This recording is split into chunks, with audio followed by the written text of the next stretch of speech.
2 weeks ago, I had a call from a number that I didn't recognize. It started with 020. I did what I always do when I get a call from a number that I don't recognize.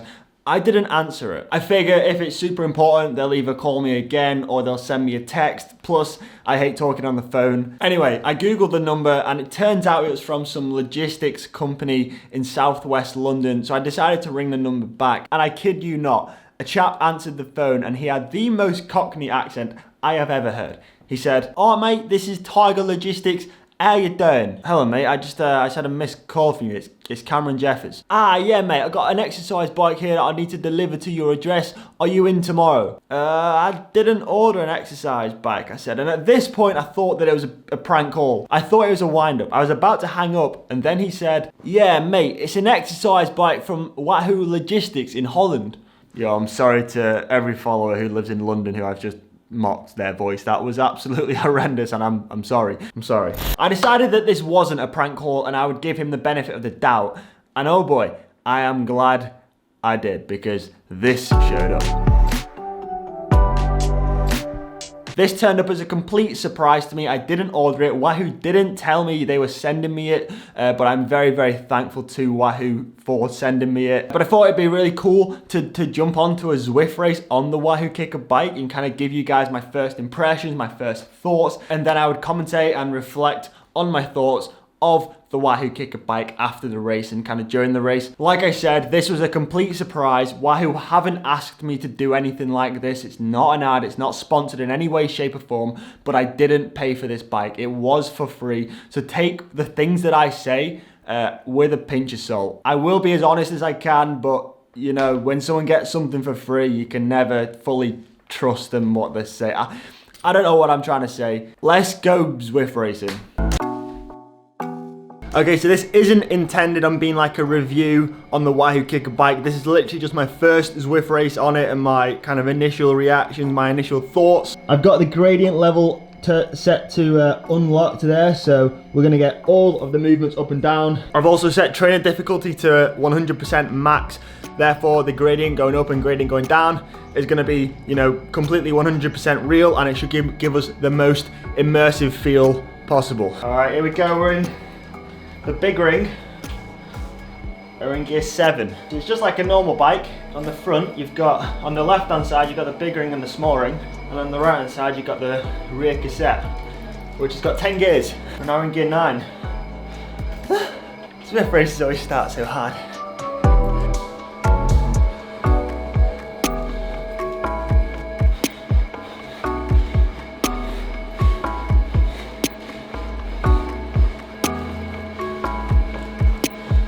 So far, we haven't really gone up any climbs or descended. We've only just gone over like between 0 and 3%, and I can't actually tell really the gradient going up and down. If I'm going to be honest, maybe it'll be more noticeable on some proper climbs, but right now it feels just like I'm riding an old Kickr on my bike. It definitely feels much more like smooth. The way this system works, there's no chain, so you've not got any efficiency lost with the chain going through to the rear cassette. It's all just one thing. It feels much nicer actually when I think about it.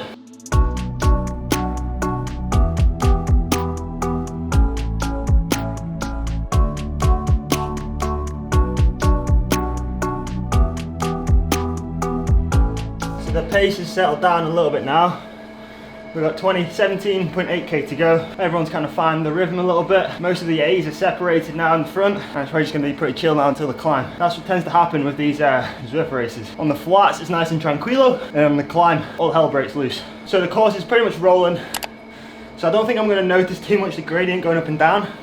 However, at 13k, it picks up pretty steep for a few hundred meters, and that's where the main climb is of the race, one main climb. So we've got about 5-6k to go until that point, and then we'll kind of get a feel of how the bike reacts to the hills. I also like this. This is pretty neat.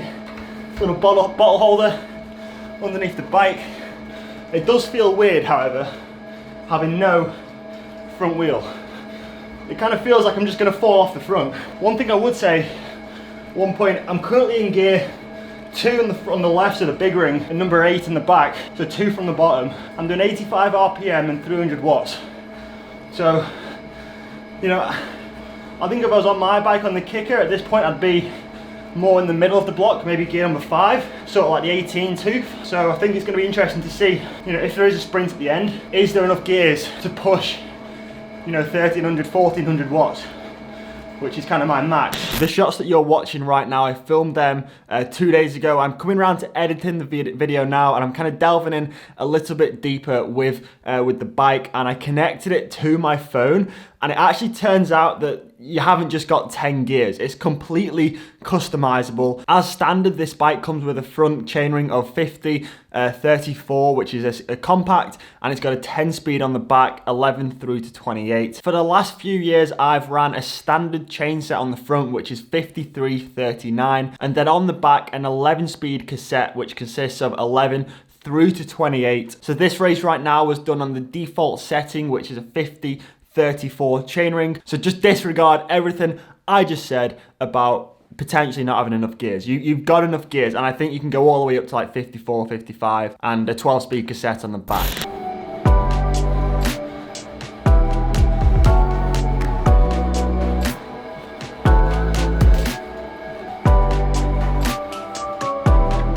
I'd say one of the most appealing things for me about the Kickr Bike is I live in a house, and downstairs is not really any space for my indoor setup to be. So that means when I want to go on Zwift, when I want to train indoors, I have to take my bike, carry it up the stairs, and attach it onto my Kickr, which is in this room, which is like my spare bedroom, that I'm using for my indoor setup, my pain cave. But with the Kickr Bike, I don't have to carry my bike upstairs and risk chipping the paint on the wall. You know, I've always got a setup here. I've always got something upstairs. So, like for example, today I got on the turbo 10 minutes before my race started. Normally I'd have to come half an hour early to get all set up, make sure everything's, you know, working, connected properly. But on this, it's just one connection to the computer. The bike's set up, it's not going anywhere, and it's just so much easier. We're at 3%, and I felt the bike going to 3% very slowly. But again, I can't really tell that I'm going to. Maybe that's the idea. Maybe they want it to be very discreet. The resistance has got a little bit harder, like it normally would do. In terms of like my angle on the bike, it hasn't really changed. Oh, I noticed it then. So we just went from -2 to 4%. That's a difference of 6. And I definitely noticed it then. Oh, do you see that? I wonder if the camera picked that up. We're up at 6%. Oh, down to -6. Back up to 6. It's definitely more noticeable now. It's quite a nice inertia. It breaks it up a little bit.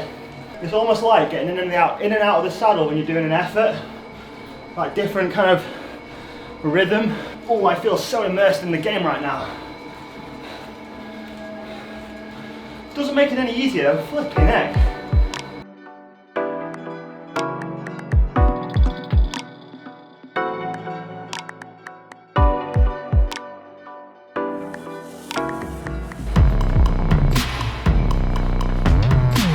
We're at 13k right now. This is where the proper climb starts. This is where it's gonna most likely split. I want to make sure I'm at the front, and I want to make sure I'm safe.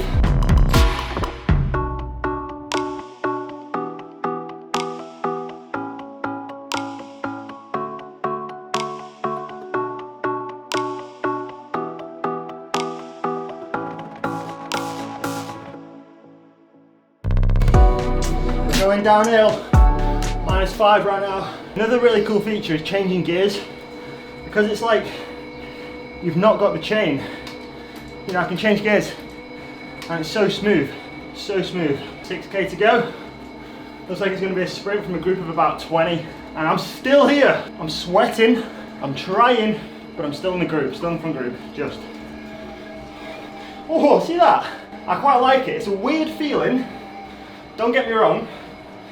And I can see why some people don't like it. Some people prefer to just lock the bike at 0. But when you can kind of immerse yourself in the hills, in the game, it does feel, I prefer it. I honestly prefer it. You get more of an accurate kind of representation of the terrain you're riding on.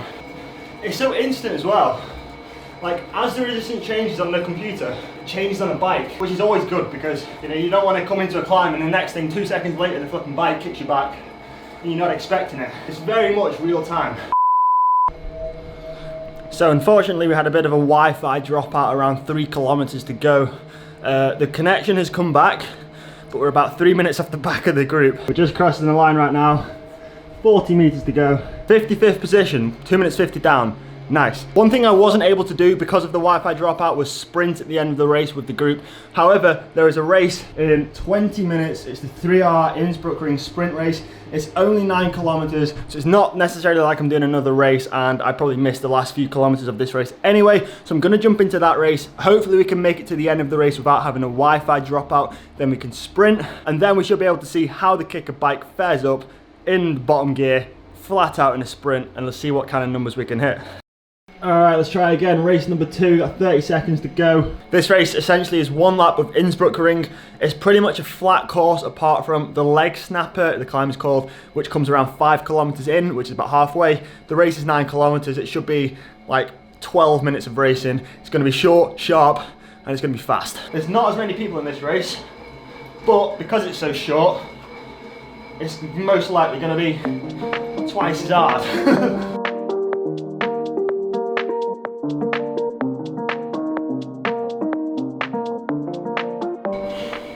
Alright, the climb is just about to start in 200 meters. Are you ready to see? It's quite a steep one, so you should see quite a significant incline on the bike. 1%. You ready? Here we go. 5, or up to 9, 8%.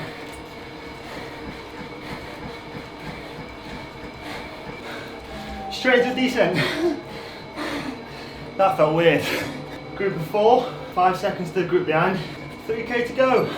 Another little climb, and it's basically flat to the finish. 3k to go.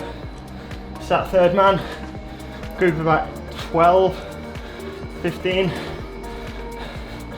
Just gonna try and stay up here as much as I can. 250 meters to go. Hit it. Power-ups are disabled in this race, so no one's got any advantages over anyone else, and its strongest man wins.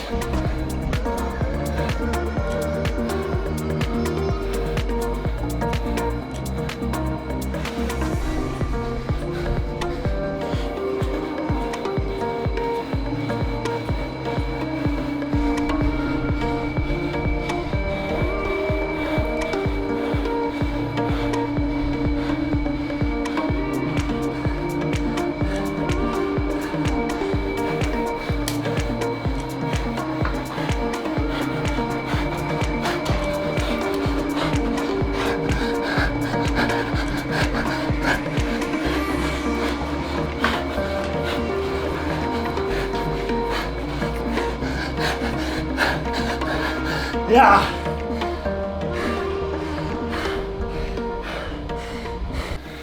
Alright, so we've got some data here.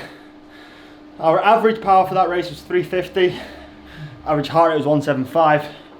Our normalized power was 430, so it was quite a fast race. And the max power was 1,226, which is a little bit lower than what I'd normally be able to do at around 1,400.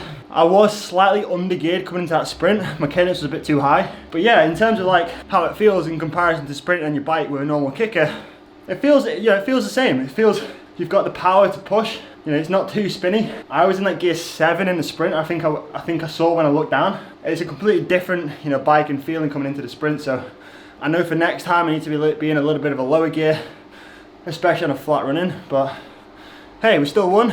First race in the Kickr bike. Actually, second race in the Kickr bike. The first race was a bit of a disaster with the Wi-Fi dropout. But second race in the Kickr, we got a win. Cheers.